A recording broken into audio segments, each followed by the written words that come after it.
তো যারা 2025 সালে উচ্চ মাধ্যমিকে দর্শন পরীক্ষা দেবে এবং লিখিত পরীক্ষা যদি 80তে 80 পেতে চাও এবং 2025 উচ্চ মাধ্যমিক দর্শন পরীক্ষার ফুল টিউশন মানে যুক্তি অধ্যায় থেকে আরোহমূলক দোষ 12টা অধ্যায়ের ফুল টিউশন যদি পড়তে চাও তো ফিলোসফি এইচএস উচ্চ মাধ্যমিক দর্শন ইউটিউব চ্যানেলটি সাবস্ক্রাইব করো, সঙ্গে বন্ধুদেরকে শেয়ার করো। আর 2025 ফুল টিউশনটা প্রোফাইলটা ভিজিট করলেই সম্পূর্ণ টিউশনটাই পেয়ে যাবে, আর আলাদা কোনো টিউশন নিতে লাগবে না। একবার ভিজিট করে দেখো, তাহলেই বুঝতে পারবে এটা কোন ধরনের চ্যানেল। তো আমি তোমাদের এখন এক্সট্রা ক্লাস করাচ্ছি, যারা এই ক্লাসটা করনি তারা এই ক্লাসটা করে বাকি ফুল টিউশনটা তোমরা করে নেবে। আমি তোমাদের এখন এক্সট্রা ক্লাস করাচ্ছি বচন অধ্যায় থেকে। তো 2025 উচ্চ মাধ্যমিক দর্শন পরীক্ষার এই অধ্যায়গুলো কমপ্লিট হয়ে গেছে। বচন অধ্যায় থেকে এমসিকিউ যারা লেখনি এগুলো 100% কমন, খাতার মধ্যে লিখে নেবে। এই যে বচন অধ্যায় থেকে এমসিকিউ কমপ্লিট করে দিয়েছি, আমি এক্সট্রা ক্লাস করাচ্ছি, এটা লিখে বাকিগুলো করে নেবে। এই যে লজিক কমপ্লিট করে দিই, বচন, গুণ, পরিমাণ, এখান থেকে কোন সমস্ত শিখিয়ে দিয়েছি। 8 মার্কের 100% আসবে। এবারে যে 8 মার্কের প্রশ্নটা আসবে এই লজিক থেকে, সেটা নিচের বাক্যগুলিকে তর্কবিদ্যাসম্মত আকারে রূপান্তর, তাদের গুণ ও পরিমাণ, 100% কমন। তো কমপ্লিট করে দিয়েছি, তোমরা দেখে নেবে কীভাবে করতে হয়। সঙ্গে এখান থেকে যা যা লজিক ছিল সব কমপ্লিট করে দিয়েছি, বচন, গুণ, পরিমাণ, ব্যাপ্যতা।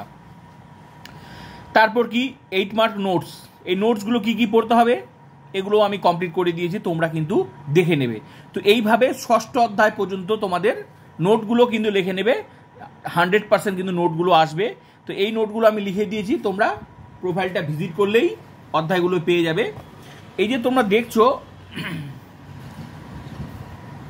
এগুলো লেখার আগে তোমরা দেখে নাও, এই যে ষষ্ঠ অধ্যায় মানে প্রাকল্পিক ও বৈকল্পিক ন্যায় পর্যন্ত আমি কমপ্লিট করে দিয়েছি। মানে যা যা যত নাম্বারে আসবে প্রত্যেকটা অধ্যায় থেকে ধরে ধরে একদম যুক্তি থেকে ষষ্ঠ বড় বড় অধ্যায় পর্যন্ত আমার কমপ্লিট হয়ে গেছে, যা লিখে দিয়েছি এই পর্যন্ত।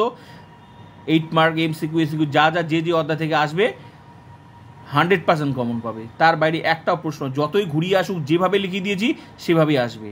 তো ক্লাসগুলো করবে আর অবশ্যই শেয়ার করবে, ফুল টিউশন ক্লাসগুলো করে নাও, ঠিক আছে? সবাইকে ক্লাস করার সুযোগ করে দাও, কারণ ইউটিউবে একমাত্র চ্যানেল, যেহেতু আমি তোমাদেরকে ফ্রিতে পড়াচ্ছি, একমাত্র চ্যানেল, আগেও পড়িয়েছি তোমাদেরকেও পড়াচ্ছি। তো প্লিজ শুধু নিজে ক্লাস করলে হবে না, সবাইকে ক্লাস করার সুযোগ করে দেবে, আর বাকিগুলো এই ক্লাসগুলোও চলবে। এরপরে শুরু হয়ে যাবে সপ্তম অধ্যায়। এই চ্যাপ্টারগুলো খুবই জলের মতো সহজ, সবচেয়ে বেশি কঠিন হচ্ছে এগুলো যেগুলো হয়ে গেছে। তো এই ক্লাসটা করে নাও, বাকি ক্লাসগুলো তোমরা করে নেবে আর অবশ্যই শেয়ার করে দেবে, ঠিক আছে? তো চলো এমসিকিউ কি পড়তে হবে দেখে নাও। একটি নিরপেক্ষ বচনের অংশ ড্যাশ, উত্তর 4টি। আদর্শ নিরপেক্ষ বচনের অংশ হলো ড্যাশ, উত্তর কি 4টি। পরিমাণক, উদ্দেশ্য, সংযোজক, বিধেয়। নেক্সট, বচনের ধর্ম কি? সত্যতা, মিথ্যাত্ব। নেক্সট, একটি বচন সর্বদা ড্যাশ, সত্য, মিথ্যা। নেক্সট, বচনের সত্য ও মিথ্যা ধর্মকে বলা হয় ড্যাশ, উত্তর সত্যতা। নেক্সট, বচনের মানদণ্ড হলো সত্যতা। নেক্সট, বচন মাত্রই কি হয়? বাক্য। নেক্সট, সাধারণত বচন হলো ঘোষক বাক্য। নেক্সট, প্রতিটি বচনের পদ কয়টি? উত্তর 2টি, উদ্দেশ্য ও বিধেয়। নেক্সট, বচন হলো ভাষায় ব্যক্ত অবধারণ। নেক্সট, বচন প্রধানত কত প্রকার ও কি কি? উত্তর 2 প্রকার, নিরপেক্ষ, সাপেক্ষ।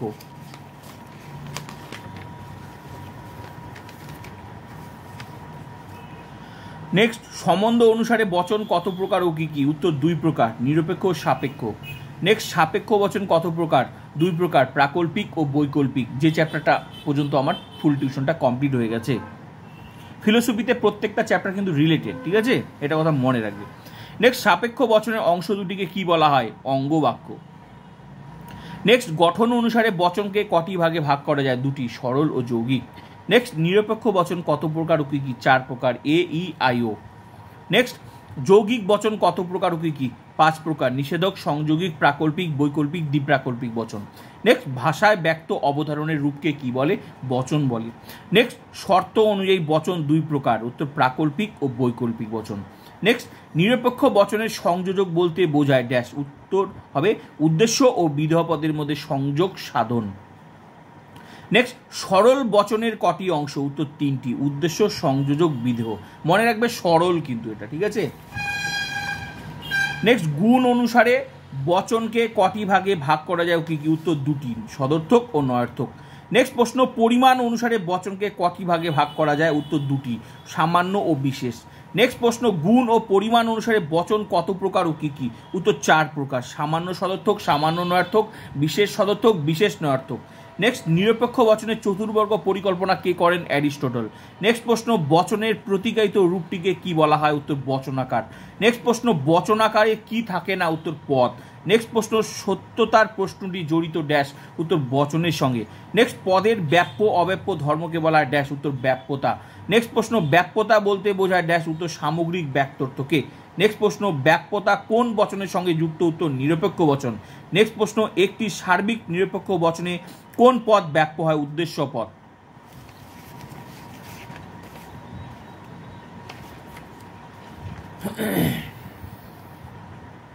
নেক্সট, একটি বিশেষ নিরপেক্ষ বচনে কোন পদ অব্যাপ্য হয়? উদ্দেশ্য পদ।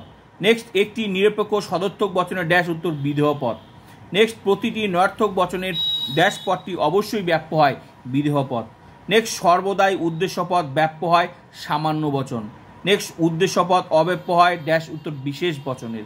নেক্সট, বিধেয় পদ ব্যাপ্য হয় ড্যাশ? উত্তর নয়ার্থক বচনে। নেক্সট, বিধেয় পদ অব্যাপ্য হয় ড্যাশ? উত্তর সদর্থক বচনে। নেক্সট, উদ্দেশ্য বিধেয় পদ ব্যাপ্য হয় ই বচনে। নেক্সট, উদ্দেশ্য বিধেয় পদ অব্যাপ্য হয় আই বচনে। নেক্সট, কেবলমাত্র উদ্দেশ্য পদ ব্যাপ্য হয় ড্যাশ? এ বচনে। লাস্ট প্রশ্ন, কেবল উদ্দেশ্য পদ অব্যাপ্য হয় ড্যাশ? ও বচনে। তো এই হলো তোমাদের এমসিকিউ। এখান থেকে কোনো এসিকিউ আসবে না। তাহলে এখান থেকে কি কি আসবে তোমরা দেখে নাও। এই যে বচন অধ্যায়টা আমি করালাম, এই যে তোমরা দেখে নাও এখান থেকে। তাহলে কি আসবে? এই যে বচন অধ্যায় থেকে বচন এমসিকিউ আসবে, কোনো এসিকিউ আসবে না।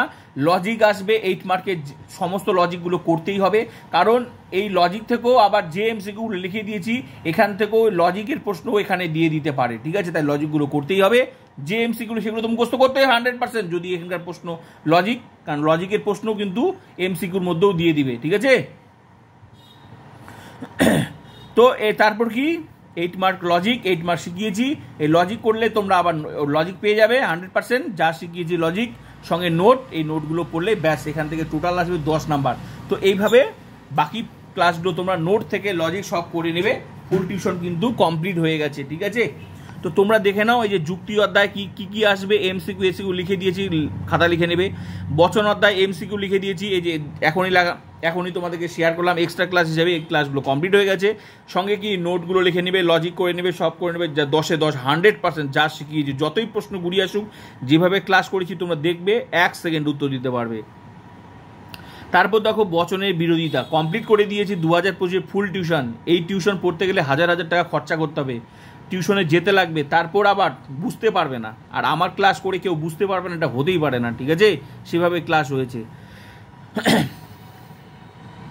এমসিকিউ লিখে দিয়েছি, এগুলো মুখস্থ করার জন্য লজিক ক্লাস করে দিয়েছি, দেখবে 1 সেকেন্ডও লাগবে না এগুলো মুখস্থ করে, 4-এ 4 পেয়ে যাবে। তারপর অমাধ্যম অনুমান কমপ্লিট হয়ে গেছে, এখান থেকে এমসিকিউ আসবে না, এসিকিউ আসবে, লজিক নোট সব লিখে দিয়েছি, 9-9 পেয়ে যাবে। এমনভাবে ক্লাস করিয়েছি, এই যে এগুলো মুখস্থ, এই যে এসিকিউগুলো মুখস্থ হতে 1 সেকেন্ডও সময় লাগবে না, লজিকও আছে, নোটও সব কমপ্লিট করে দিয়েছি। তারপর কি নিরপেক্ষ নয়, এই চ্যাপ্টারটা বেশিরভাগ ছাত্রছাত্রী যেখানেই পড়ো না কেন, বেশিরভাগ ছাত্রদের এই ক্লাসটা করতে পারে না, নিরপেক্ষ নয় পরীক্ষা লজিক করতে পারে না। কিন্তু আমি এমনভাবে লজিক শিখিয়েছি, সঙ্গে নোট লিখিয়ে দিয়েছি, কোন নোটটা আসবে পরীক্ষা টিকা হিসেবে, লজিকগুলো এমনভাবে শিখিয়ে দিয়েছি 100% আমার ক্লাস করবে আর লজিক পারবে না, এটা হতেই পারবে না। তাহলে তোমরা দেখে নেবে, এখানে টোটাল 10-এ 10 পেয়ে যাবে। তারপর ষষ্ঠ অধ্যায় প্রাকল্পিক ও বৈকল্পিক, এই চ্যাপ্টার এমসিকিউ লিখে দিয়েছি, সঙ্গে এগুলো মুখস্থ করার জন্য লজিক ক্লাসগুলো করতেই হবে। প্রশ্ন ঘুরে আসলেও আমি যেভাবে লিখিয়ে দিয়েছি, যেভাবে ক্লাস করিয়েছি তার মধ্যে থেকে আসবে, অবশ্যই দেখে নেবে 4-এ 4 পেয়ে যাবে। নেক্সট চ্যাপ্টার শুরু হয়ে যাবে তোমার সপ্তম অধ্যায়, বেশি চ্যাপ্টার নেই, তাই এগুলোর মধ্যে থেকে বেশি যেগুলো তোমাদের এক্সট্রা ক্লাস দরকার আছে, যারা কোন ক্লাস পায়নি তাদের জন্য এক্সট্রা ক্লাস চলবে। আর কোন অধ্যায় থেকে কোন প্রশ্নগুলো ঘুরিয়ে আসবে প্র্যাকটিস, এগুলো চলতে থাকবে, মেইন ক্লাস চলতেই থাকবে। আর মাত্র 6টা অধ্যায়, সহজ অধ্যায়গুলো আছে, সবচেয়ে কঠিন অধ্যায় হয়ে গেছে। অবশ্যই ক্লাস করা, সবাইকে ক্লাস করার সুযোগ করে দাও, বন্ধু বান্ধব, স্কুল গ্রুপ, টিউশন গ্রুপ সবাইকে শেয়ার করে ক্লাস করার সুযোগ করে দাও। মনে রাখবে ইউটিউবে একমাত্র চ্যানেল যেখানে কিন্তু ফুল টিউশন পড়ানো হয়, ঠিক আছে? তো আমি তোমাদের ক্লাস করাচ্ছি, শুধু নিজে ক্লাস করলে হবে না, সবাইকে ক্লাস করার সুযোগ করে দেবে। আমি পরিশ্রম করে ফুল টিউশন পড়াই, এর আগেও পড়িয়েছি, এবারও পড়াচ্ছি, তো চিন্তার কোনো কারণ নেই। কিন্তু তোমাদেরকে শেয়ার করতে হবে, অবশ্যই শেয়ার করতে হবে, কারণ আমি চাই সমস্ত স্টুডেন্ট যাতে আমার এই ক্লাস করে। আমি চাই যে ফিলোসফি টাকার অভাবে কেউ টিউশন নিতে পারবে না, এটা হতে পারে না, ঠিক আছে? টিউশনে গিয়ে অনেক ছাত্রছাত্রী বুঝতে পারে না ফিলোসফি পড়ানো অত সহজ না, কিন্তু আমার সাবজেক্ট তোমরা পড়ো, আমি গ্যারেন্টি দিয়ে বললাম কোনো অধ্যায় লজিক নোটস এমসিকিউ এসিকিউ কোথাও প্রবলেম হবে না, এমনভাবে লিখে দিয়ে সব কমন পেয়ে যাবে, আর যতই প্রশ্ন ঘুরিয়ে আসে সব পারবে। তো প্লিজ শেয়ার করবে।